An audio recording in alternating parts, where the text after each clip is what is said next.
મનોહર સંધ્યા ખીલી હતી. પશ્ચિમાકાશમાં સૂર્ય ઢળી રહ્યો હતો. પક્ષીઓ પોતાના માળા તરફ પાછા ફરી રહ્યા હતા.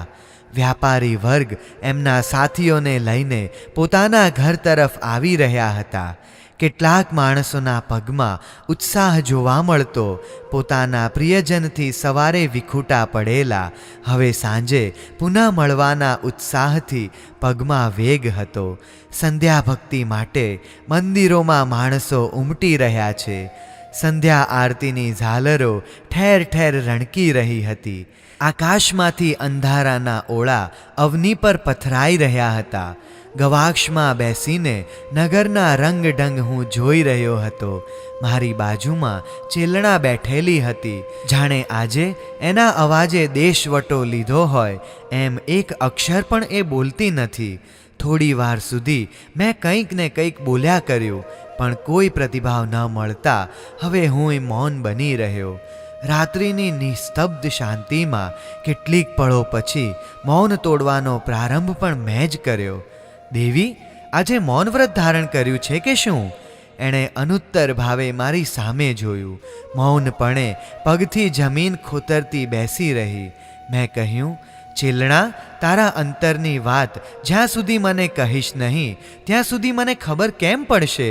કદાચ કોઈએ તારું અપમાન કર્યું હોય તો બતાવ. એ જે પણ હોય એનો યોગ્ય ન્યાય કરીશ. મહારાજ, પ્રસંગ એવો છે કે આપ કોઈ ન્યાય કરી શકો એમ નથી, અને મારાથી પણ કંઈ બોલી શકાય એમ નથી. હું શું કરું એ સમજાતું નથી. બોલવાની મારામાં કોઈ હામ નથી. હું શું કરું? મને મરવાની ઈચ્છા બલવત્તર થઈ રહી છે. આવી અશુભ અમંગલકારી ઈચ્છા શા માટે? પ્રિયે, ગભરાઈશ નહીં. જે વાત હોય તે તું શાંતિથી જણાવ. એમ કહીને એના મસ્તક પર પ્રેમથી હાથ ફેરવ્યો. ચેલણાની આંખોમાંથી આંસુની ધારા વહેવા લાગી. મેં પણ એને રડવા જ દીધી. એક વખત આંસુ વહી જાય ને પછી બોલવાની હિંમત આવતી હોય છે. થોડી વાર પછી મેં એને કહ્યું, વાત કરીશ તો કાંઈ રસ્તો મળશે. તું નિશ્ચિંતપણે એક વખત વાત કર. તારે ગભરાવવાની જરૂર નથી. એણે કહ્યું, મહારાજ, હું માતા બનવાની છું. મેં માતૃત્વ ધારણ કર્યું છે. આટલું સાંભળતા હું તો આનંદમાં આવી ગયો. મેં એને કહી દીધું કે આ તો આનંદના સમાચાર છે. આમાં દુઃખી થવાની વાત ક્યાં આવી? આપની વાત સાચી છે. સ્ત્રી માત્રની અભિલાષા માતા બનવાની હોય છે, પણ ક્યારેક આ કાયામાં કોઈ પાપકર્મી જીવ માળો બાંધીને રહેવા આવ્યો છે ત્યારે એ જ માતૃત્વ અભિશાપ સમૂહ લાગે છે. મહારાજા, મારી આ દશા છે. હું આપને વાત કરી શકતી નથી અને સહી પણ શકતી નથી. તું ચિંતા ન કર. ગમે તેવો પાપાત્મા પણ આપણા સંપર્કમાં આવીને પુણ્યાત્મા બનશે. અને બીજી વાત તું સમજી લે, ભવિષ્યમાં જે લખાયું હશે એને મિથ્યા કરવા કોણ સમર્થ છે? આપની વાત સત્ય હશે, પણ મારી પરિસ્થિતિ તો ન કહી શકાય એવી વિકટ છે. એ આત્મા આવો હશે? આટલો ખરાબ પાકશે? હજી તું તારી વાતને પૂરી કરતી નથી. તે નવા જીવ વિશે બધું કેમ જાણ્યું કે આટલો ખરાબ હશે? શું કોઈ નૈમિતજ્ઞે કહ્યું? ના, કોઈ નૈમિતજ્ઞને મળવા હું ગઈ નથી, પણ ગર્ભવતી માતાને ગર્ભના પ્રભાવે ઈચ્છાઓ થતી હોય છે, જેને દોહદ કહે છે. મેં મારા ગર્ભના પ્રભાવથી એવી ખરાબ... આટલું બોલતા જ એની આંખો આંસુથી ઉભરાઈ ગઈ. મેં એને સાંત્વન આપી શાંત કરી. થોડી વાર પછી મેં એને પૂછ્યું, તને શાની ઈચ્છાઓ થાય છે એ તો જણાવ. ઓ મારા નાથ, હું આપને કેવી રીતે કહું? એ શબ્દો બોલવા કરતાં તો મને મરવું વધારે ગમશે. અરે, ગાંડી થઈ છે તું? કેવી વાત કરે છે? કોઈના ગુનાની શિક્ષા કોઈને કરવાની હોય, અને આ ભવમાં નહીં તો આવતા ભવમાં. પણ કર્મ કંઈ એમ છોડશે? આપની બધી જ વાતો સત્ય છે.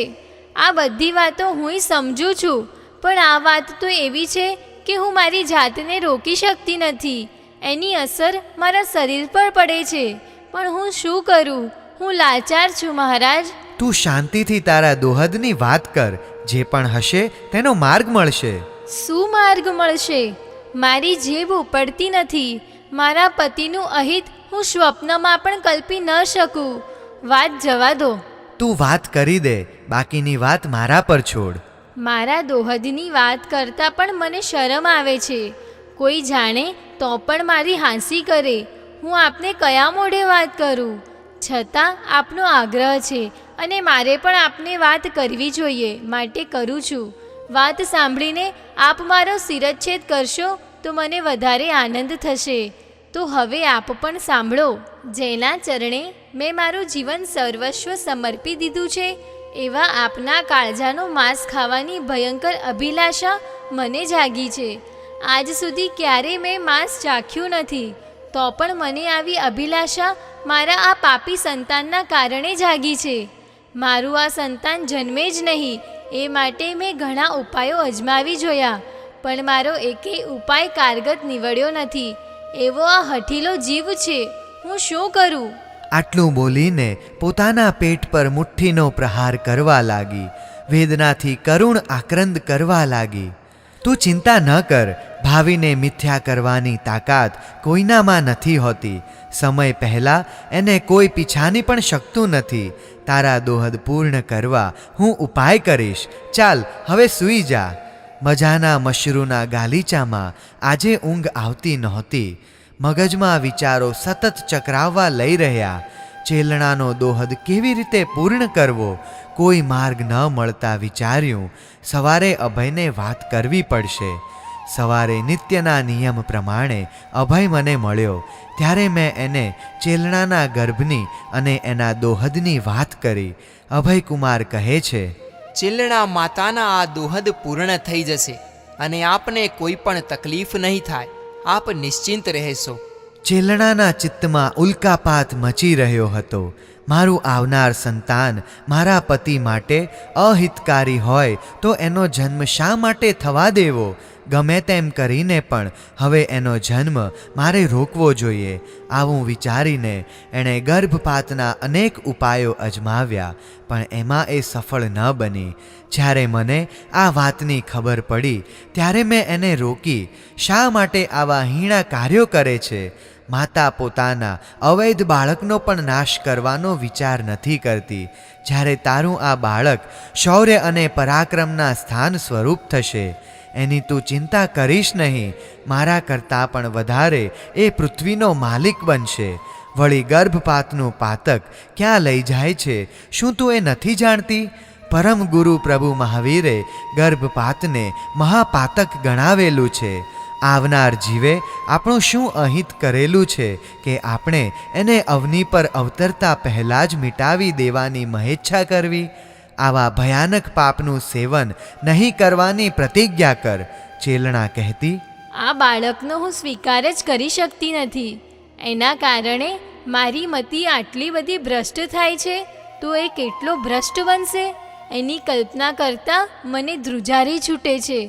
ભ્રૂણ હત્યાના પાપને હું સમજું છું, પણ એની પાછળના આશયને પણ કોઈ નહીં જુએ. બસ માત્ર ભ્રૂણ હત્યા શબ્દનો જ વિચાર અને પ્રચાર કરશે. બીજા જ દિવસે અભયકુમારે ઉપાય શોધી રાખેલો. મારા શરીર પર સસલાનું માંસ મૂક્યું, એના પર ચર્મ વીંટાળી દીધું અને રાતના સમયે ચેલણાને બોલાવી જાણે મારા પેટ ઉપરથી કાપી કાપીને માંસ ખાતી હોય એ રીતનો એને સંતોષ આપ્યો. એ માંસ ભક્ષણ કરતી હોય ત્યારે વારંવાર મારે શાન ગુમાવવાની હતી અને એનો અભિનય મેં બડી કુશળતાથી કરેલો. ચેલણા ખાતી જાય અને આનંદિત થતી જાય. ગર્ભને એનો ખ્યાલ આવ્યો કે મહારાજને મારીને હું માંસ ભક્ષણ કરી રહ્યો છું.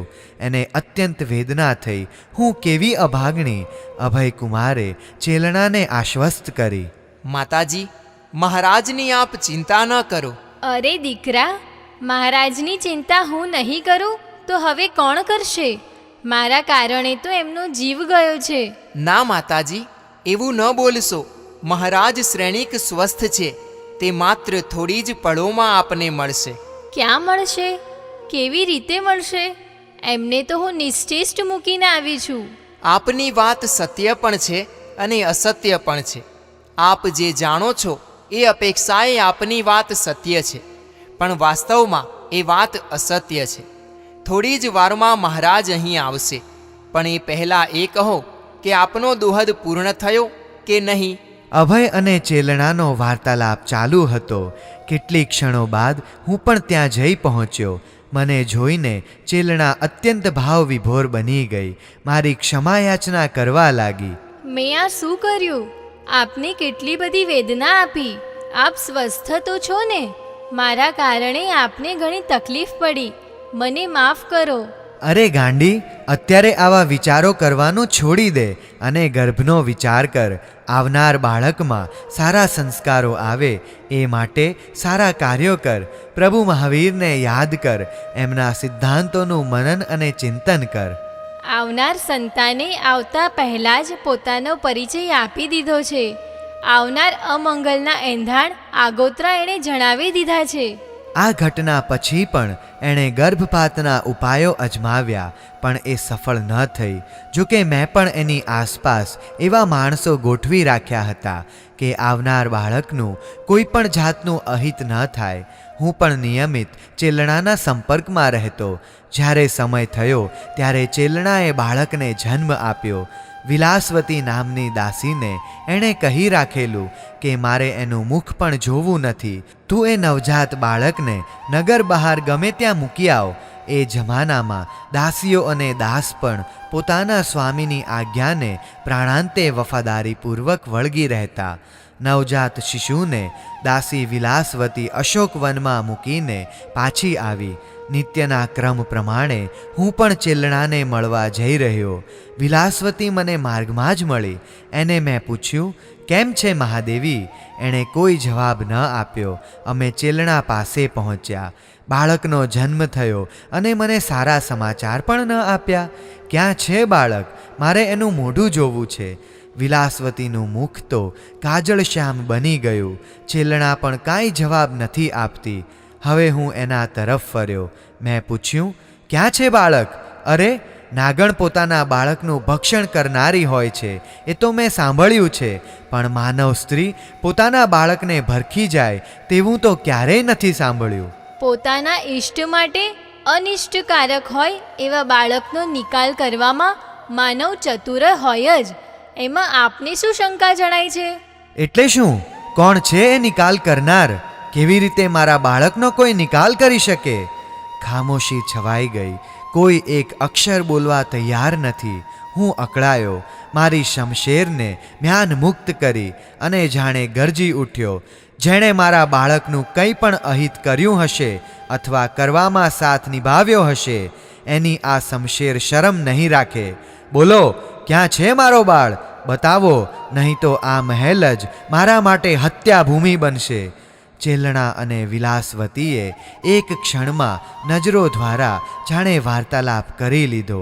વિલાસવતી મારી તરફ એક ડગલું આગળ વધી અને બોલી, મહારાજા, બાળકને હું જંગલમાં મૂકી આવી છું. એક નવજાત શિશુને એકલો જંગલમાં મૂકીને આવતા તારો જીવ કેમ ચાલ્યો? મહારાજ, આપનો કોપ અસ્થાને નથી, પણ અમારી કેટલીક મુશ્કેલીઓ તો હોય જ છે ને. ચાલ આગળ થા. તું બાળકને જ્યાં મૂકી આવી હોય ત્યાં મને લઈ ચાલ. વિલાસવતી અને હું પગપાળા જ બાળકની શોધમાં ઉપડ્યા. અશોકવનના ઉદ્યાનમાં એક તરફ બાળક સૂતો હતો. પ્રસન્ન અને ગૌરવદન, તેજસ્વી લલાટ, પાણીદાર આંખો, એના સુકુમાર હાથ પગ હલાવી રહ્યો. તીણા અવાજે એ રુદન કરી રહ્યો હતો. એનું મોઢું મેં અશોકવનમાં સૌ પ્રથમ જોયું. એ કારણે મેં એનું નામ અશોકચંદ્ર રાખ્યું. ઘેર લાવીને ચેલણાને સોંપ્યો અને કહ્યું કે સાચવજે. અશોકચંદ્ર લગાતાર રુદન કરી રહ્યો. એક ક્ષણ પણ એ શાંત રહેતો નથી. એવા જ્યારે મને સમાચાર મળ્યા ત્યારે હું ચેન અનુભવી ન શક્યો. તરત જ એની પાસે આવ્યો. આગળ પાછળ નખથી શિખા સુધી હાથ ફેરવતો રહ્યો, પણ કંઈ કારણ ન જણાયું. આ બાળક શા માટે આટલું અને એકધારું રડી રહ્યો હશે એ તાકીદનો પ્રશ્ન થઈ પડ્યો. અચાનક મારી નજર એની આંગળી ઉપર પડી. આંગળીનો ઉપરનો ભાગ થોડો ખવાઈ ગયેલો લાગ્યો. રડવાનું કારણ હવે સમજાયું. જંગલમાં હતો ત્યારે એની આંગળીને કુકડી ચાવી ગઈ હશે. એની આંગળીમાં અસહ્ય વેદના થયા કરતી. તરત જ મેં એની આંગળી લઈને મુખમાં લઈ લીધી. 2 દિવસ સુધી દિવસ અને રાત અનવરત એની આંગળી મારા મુખમાં રાખેલી, જેના કારણે એને રાહત થયેલી. મેં પછી જ એને છૂટો મૂક્યો. એ સમયે કેવો રડી રડીને અડધો થઈ ગયો હતો. એની આંગળીને કુકડી કરડી ગયેલી, જેના કારણે લોકો એને કુણિક નામથી જ સંબોધવા લાગ્યા. એનો સ્વભાવ એક રાજવીને છાજે એવો જ વર્તાતો. એની મહત્વકાંક્ષા પહેલેથી જ મોટી રહી. ક્યારેય એણે પોતાના સપનાને નબળું પડવા ન દીધું. એમાં પાછો એને વર્ષકારનો યોગ મળી ગયો. સાથે સાથે પેલો દેવદત્ત મળી ગયો. પછી એની મહત્વકાંક્ષા ન વકરે તો જ નવાઈ ગણાય ને. બળતામાં ઘી હોમવાનું કામ તો ચેલણાએ પણ કરેલું. એણે અશોકચંદ્રની સતત ઉપેક્ષા કરેલી. બીજું કશું ઓછું વધતું હોય તો માણસ ચલાવી લે, પણ ભોજનની બાબત એવી છે કે કોઈ પણ માણસ પોતાના અપમાનની ગાંઠ વાળ્યા સિવાય નહીં રહી શકે. ચેલણા એના ભોજનમાં મિષ્ટાન જ્યારે જ્યારે આપે ત્યારે ગોળની બનાવીને આપતી. જ્યારે બીજાને આપવાનું હોય તો ખાંડની મીઠાઈ આપતી. કોઈ પણ સારી વસ્તુ અન્યના ભાગે જતી, શેષ બચે તો એના ભાગે આવતી. પરિણામે એના મગજમાં એક વાત નિયત બની ગઈ કે આ બધામાં શ્રેણિકની આજ્ઞા કામ કરે છે. પિતાજીના આદેશ વગર કોઈ મારું આવું અને આટલું અપમાન ન કરી શકે. હું એની સમક્ષ મારો પ્રેમ ક્યારેય વ્યક્ત ન કરી શક્યો, અને કર્યો તો એના અંતરમાં ઉતારી ન શક્યો. મારા અંતરની વેદના હું કોની સમક્ષ રજૂ કરું? અશોકચંદ્ર પછી ચેલણાને હલ્લ અને વિહલ્લ દીકરાઓ પણ થયા. સુંદર આકૃતિવાળા, સૌમ્ય સ્વભાવવાળા 2 ભાઈઓને પરસ્પરની પ્રીતિ પણ ઘણી. સર્વ કળાઓમાં પારંગત છે.